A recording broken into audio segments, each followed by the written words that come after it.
इस कहानी के सभी पात्र और घटनाएं काल्पनिक हैं, जिसका किसी भी व्यक्ति या घटना से कोई संबंध नहीं है।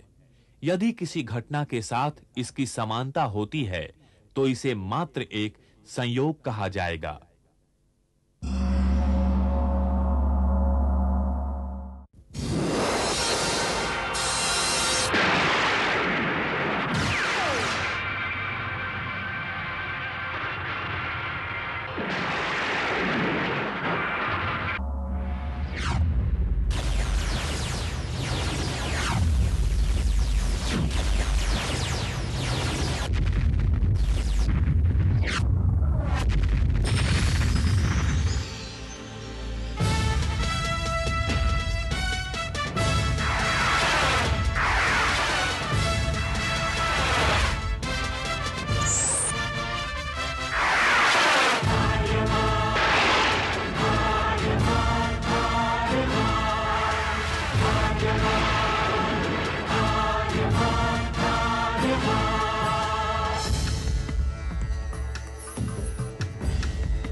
दिग दिगंत और अनंत तक गूंजायमान है।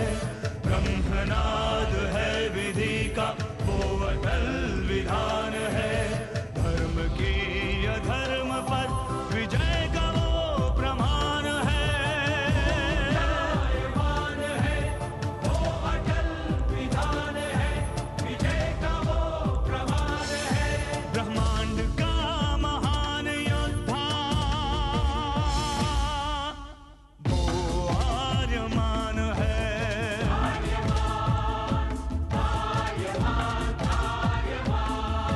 ब्रह्मांड का महान योद्धा वो आर्यमान है। आर्यमान है।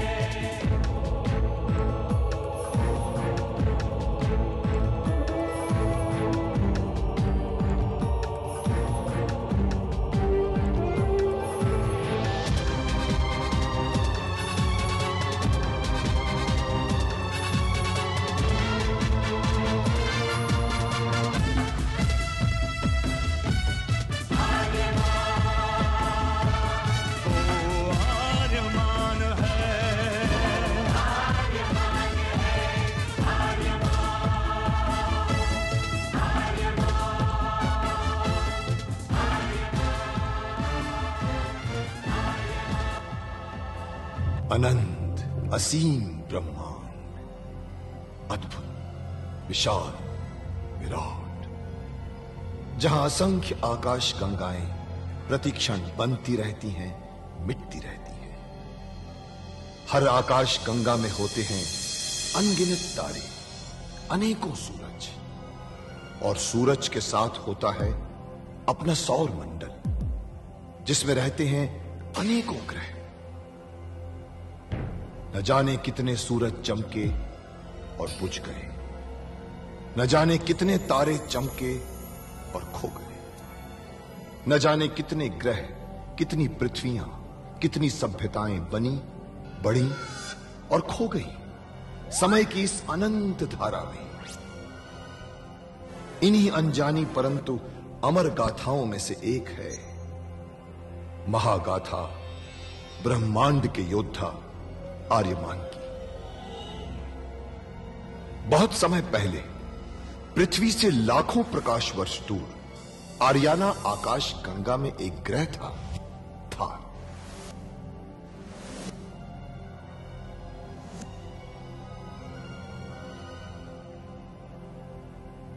थार एक रेगिस्तान था, पानी की बूंद नहीं थी, फिर भी पूरे ब्रह्मांड के लिए मूल्यवान था थार, क्योंकि थार में थी ऐसी खाने जहां से दुर्लभ जीवनदायी पदार्थ निकलता था, जिसे थारस कहते थे। यह किसी भी ग्रह की जहरीली से जहरीली हवा को भी रासायनिक प्रक्रिया से प्राणवायु बना देता था, जीने के लायक बना देता था। कहावत थी, थारस जिसके वश में, पूरी आकाश गंगा उसके वश में। आर्याना आकाश गंगा की संरक्षक संस्था ओमियान के नियमों के अनुसार थारस को कोई भी व्यक्ति अपने वश में नहीं कर सकता था। यहां तक कि थार ग्रह का राजा जारांत भी नहीं। राजा होते हुए भी जारांत अपना राज्य गणतंत्र प्रणाली से चलाता था। खानों से निकलने वाले थारस का 25% भाग ही थार ग्रह के हिस्से में आता था। बाकी का हिस्सा ओसेक अंतरिक्ष संगठन में चला जाता था। ओसेक आरियाना आकाश गंगा के व्यापारियों का संगठन था और जिसका संचालन अंतरिक्ष में बनाए गए एक कृत्रिम ग्रह ओसेक से होता था। मगर ओसेक संगठन में कई व्यापारी ऐसे भी थे जो अति महत्वाकांक्षी थे, जो पूरे ब्रह्मांड में अपना आधिपत्य स्थापित करना चाहते थे। परंतु जब तक ओमियान था तब तक कोई कुछ नहीं कर सकता था। ओमियान अंतरिक्ष के लोगों की संरक्षक संस्था थी जो अंतरिक्ष के निवासियों के हितों का पूरा ध्यान रखती थी और अपनी शांति सेना के द्वारा संपूर्ण ब्रह्मांड में शांति और व्यवस्था बनाए रखती थी। इसी ओमियान संस्था का अध्यक्ष था महान होशिंग। होशिंग जिस ग्रह पर रहता था उस ग्रह का नाम था कुरुक्षेत्र, जहां आज छिड़ी हुई है एक महाजंग। स्वप्न है तू अनगिनत पीड़ित दुर्बलों का, जिनका बल छीन रहे नारक के साम्राज्यवादी। इन सारे सपनों को बिखेरना चाहते थे तेरे शत्रु, जो तेरा जीवन मिटाना चाहते थे तेरे जन्म से पहले। मेरे जन्म से पहले मेरा जीवन मिटाना चाहते थे? ऐसा कौन है मेरा शत्रु? एक नहीं, कई हैं तेरे शत्रु, फैले हुए हैं पूरे ब्रह्मांड में अलग अलग रूपों में। जैसे ही तू आया करना, तुझे मिटाने के लिए शुरू हुआ सिलसिला षड्यंत्र, कूटनीतिक, राजनीतिक चालों का।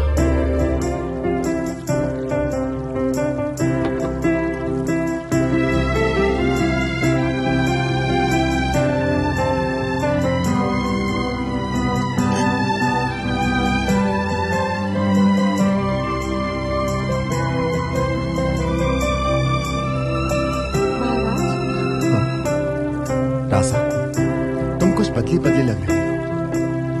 कैसे? तुम्हारे चेहरे पर एक अजीब सी आभा है, चमक है, जैसे तुम्हारे भीतर प्रकाश उतर आया।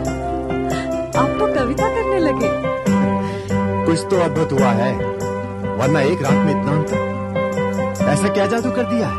लगता है ये सब उसी सपने के कारण है। मैंने कल रात एक सपना देखा। कैसा सपना? मैंने देखा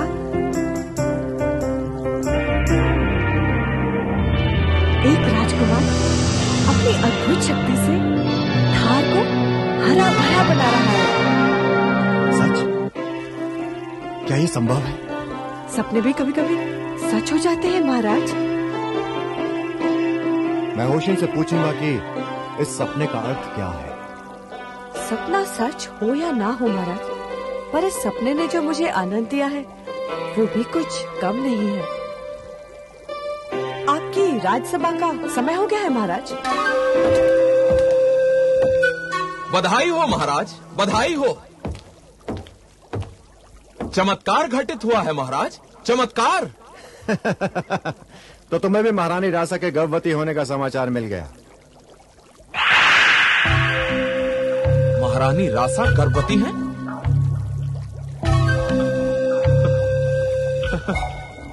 ये तो अति प्रसन्नता की बात है महाराज, अति प्रसन्नता की बात है महारानी।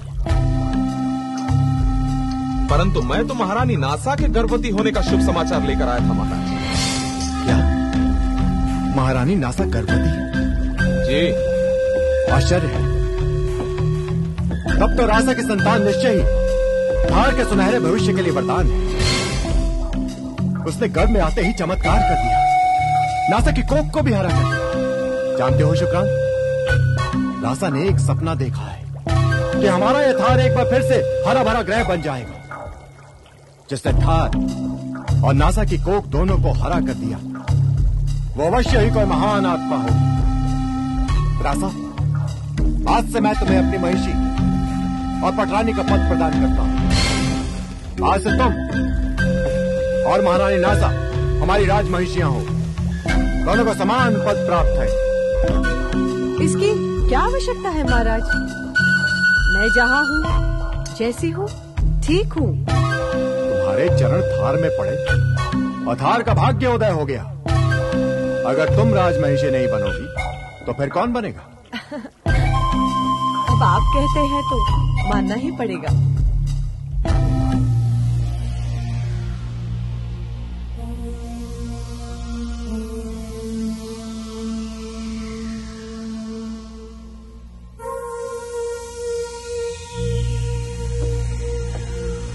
शुक्रांत। शुक्रांत,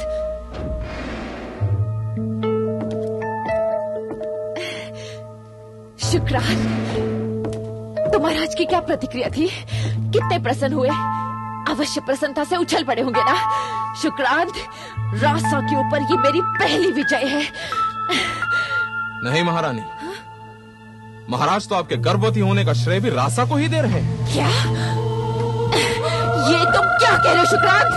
हाँ महाराज, रासा भी गर्भवती है और आपकी कोख हरी होने का समाचार रासा के गर्भ में किसी महान आत्मा के पदार्पण की सूचना माना जा रहा है। रासा को तो स्वप्न भी आने लगे हैं कि उनके बच्चे के जन्म के बाद ये थार ग्रह फिर से एक बार हरा भरा हो जाएगा। महाराज को प्रभावित करने के लिए झूठी कहानियां गढ़ रही है। कहानियां तो मैं भी गढ़ सकती हूँ। मैं भी कह सकती हूँ कि मैंने भी स्वप्न देखा है। उसके लिए पर्याप्त देर हो चुकी है महाराज। अर्थात महाराज ने रासा को भी पटरानी बनाकर उन्हें राजमहिषी का पद दिया। आज से रासा और आप महाराज के लिए एक समान हुई। ये मेरा अपमान है। वो कल की बच्ची मेरा स्थान लेगी, मेरे समक्ष बैठेगी वो। महारानी, मुझे आश्चर्य नहीं होगा अगर वो आपको अपदस्थ करके आपका स्थान छीन ले। महाराज तो उससे प्रसन्न है ही और थार में उसके आगमन को सौभाग्य का आगमन समझा जा रहा है।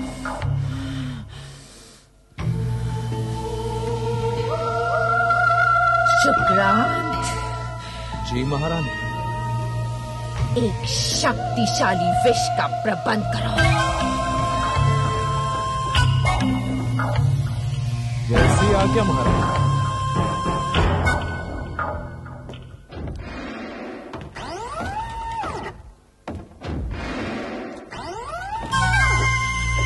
महाराज,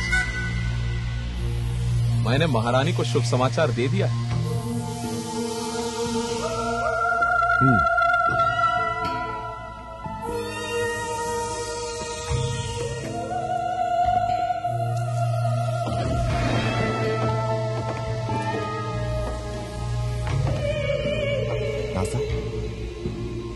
रासा, रासा सचमुच ही थार के लिए सौभाग्य लेकर आई। उधर वो गर्भवती हुई और इधर तो। क्षमा कीजिएगा महाराज, मेरा समाचार रासा से पुराना है। मैं तो ये शुभ समाचार आपको देने के लिए उचित अवसर की प्रतीक्षा कर रही थी, परंतु अफसर ने मेरी प्रतीक्षा नहीं की। उसने ये श्रेय रासा को दे दिया। मेरे लिए तुम दोनों ही समान हो। महाराज, सुना है कि आपने रासा को भी राजमहिषी का पद दे दिया है। रासा, रासा और तुम मेरी दो आंखें हो जिनमें थार के भविष्य के स्वप्न पल रहे हैं। आने के सपने देख रहा था और कुरुक्षेत्र में मैं तुम्हारे आने की गणना कर रहा था। चमकते हुए तारे को सप्त कोण के बीच में पहुंचने की अवधि 7 महीने या 28 सप्ताह।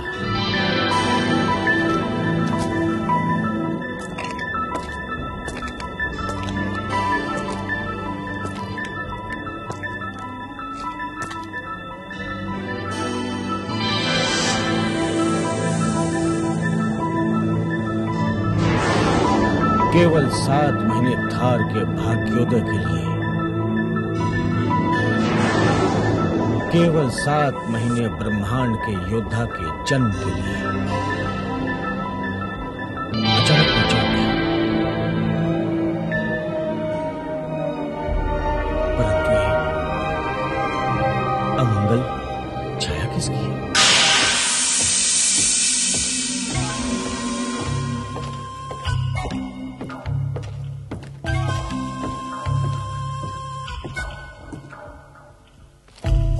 महारानी, ये लीजिए विष।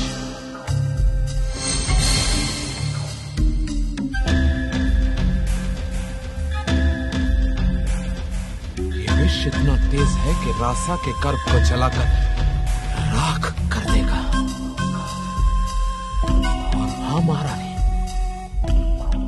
इसकी एक बूंद को भी कहीं आसपास गिरने मत दीजिएगा, यदि इसकी भाप भी हवा में मिल गई तो ये हवा को जहरीला बना देगा, और जो कोई भी उस हवा में सांस लेगा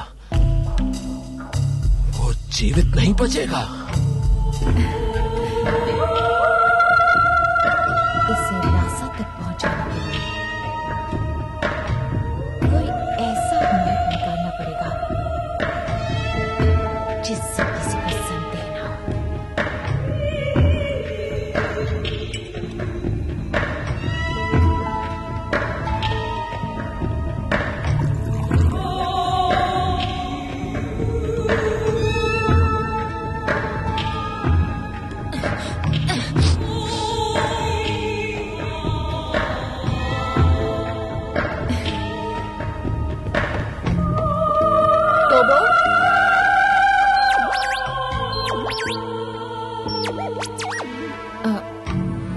जा जाकर जीनो को बुला कर ला। जा, उसे बोलो मैंने बुलाया उसे। जा।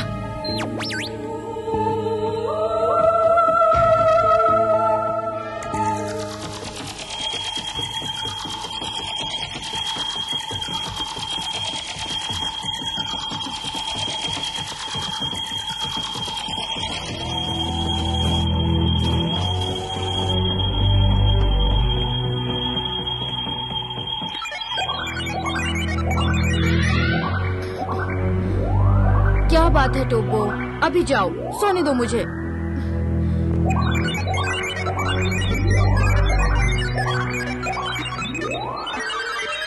क्या महारानी नासा ने बुलाया है? पर उन्होंने तो आज तक कभी नहीं बुलाया है। अच्छा ठीक है, तू जा, मेरी जान मत खा।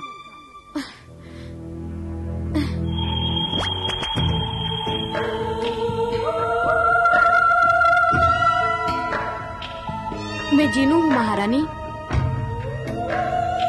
आओ जीनू।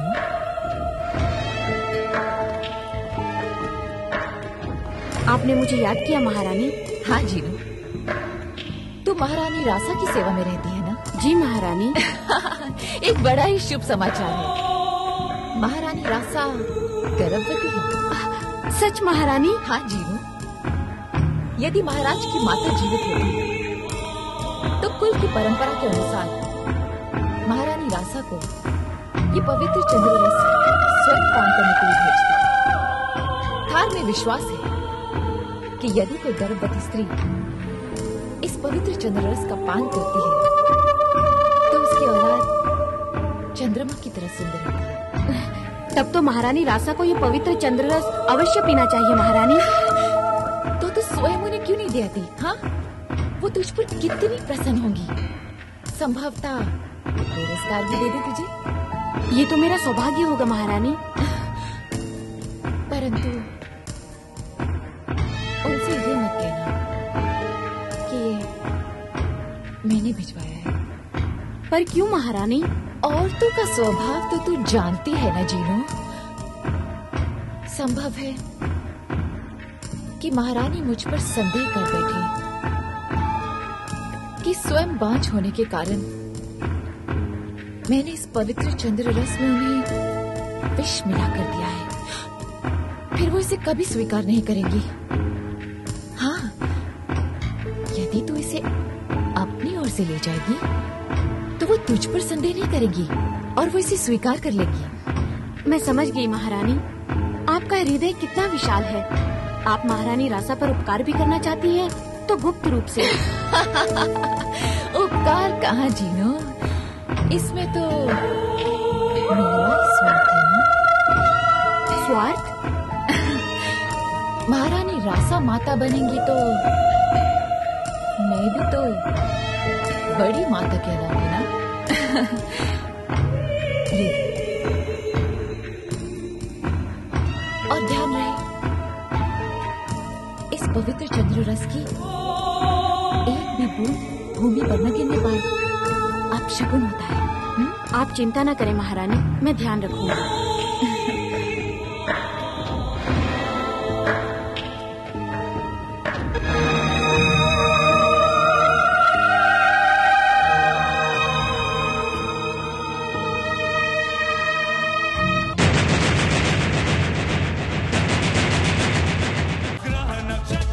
सूर्य चंद्र जिसके नेत्र कान है, ब्रह्मांड का